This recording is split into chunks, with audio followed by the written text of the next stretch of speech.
The person we'll look at is a famous artist, sculptor, poetry writer, actor, master of architecture, Marsel Yanko. He was born in a wealthy family from Bucharest.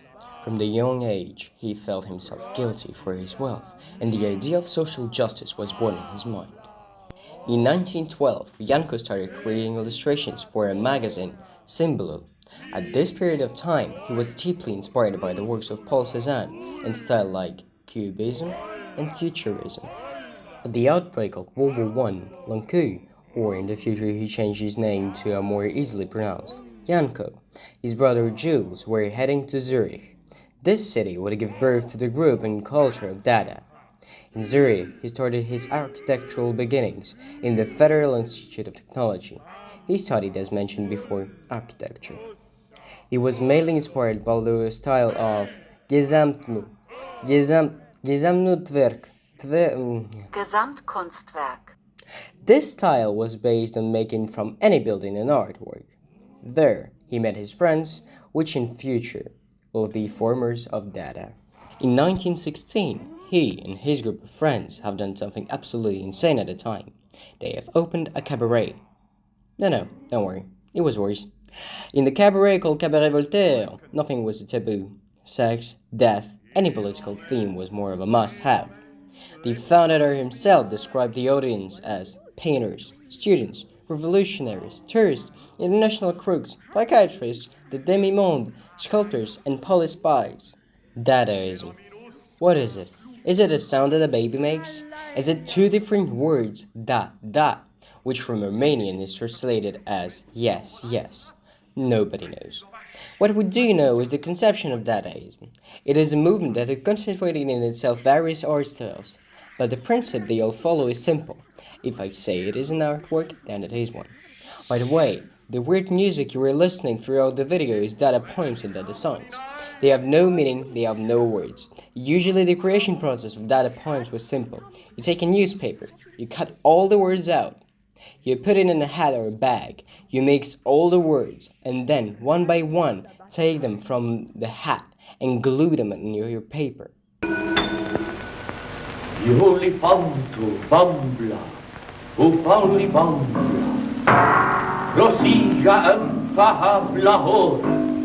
Sometimes, Marsel Yanko made his artworks by throwing numerous images in the air and glued them exactly where they landed. This is one of the main art styles of Dadaism, collage. In 1922, Marsel Yanko moved back to Romania. There, he continued his journey of an artist, focusing on modernist styles using oil in sculpture. In 1923, he made a modernist magazine, which was called Contemporanul. The same year, he opened his architectural bureau called Bureau of Modern Studies. Influenced by Le Corbusier and Mernetti, he began to make old-fashioned Bucharest buildings into modernist buildings. These buildings are still standing today.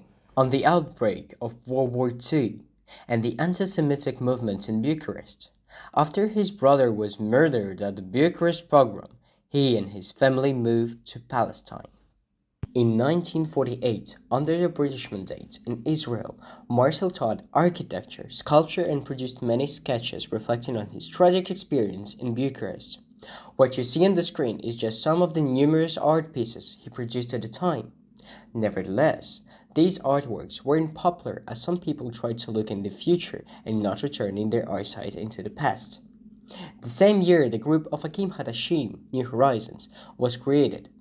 This group was concentrated on developing a new style that consisted of capturing the landscape with fine brushwork that should have been bold in its texture. In 1953, Yanko established an artist village on the place of a deserted Arab village called Ein Hod. The Ein Hod village became the concentrating place for all Jewish modernist painters, then called the Jewish Modernism. He spoke of this creation as my last Dada activity. There he lived and taught until his death in 1984. In 1953, Yanko established an artist village on the place of a deserted Arab village called Ein Hod.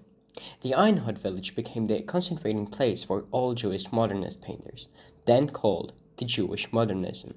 He spoke of this creation as my last Dada activity. There he lived and taught until his death in 1984. The vast legacy of Marsel Yanko or Marsel Yanko is of course the famous dada culture that is still alive to this moment. He gave birth to a more open-minded stream, architectural design. He influenced and still influencing many painters, open-mindedness towards politics, and of course the courage of realizing the work of your life. He influenced the world through his poignant critiques and absence of fear towards criticizing the government by bringing public awareness to the topic. More than that, let us not forget that he was a mayor and founder of Eindhoven, which became a popular touristic place nowadays. From all of the facts mentioned before, we can understand that Marsel Yanko was an artist, critic, popularizer of art and political ideas, founder of culture that still, after his death, is very current in the world, and founder of a city. There is no doubt that Marsel Yanko created many controversies in many people's minds. Let us start with the fact that Cabaret Voltaire was a place for all people willing to express themselves about the government. As well, there was no taboo on any topics like sex, death, drugs, anything was welcomed. These open-mindedness could create disturbance in people of old-fashioned world or not open-minded people.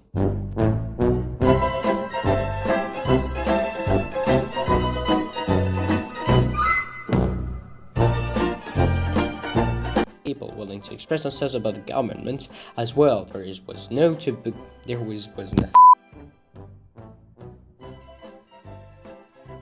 In 1948, under the British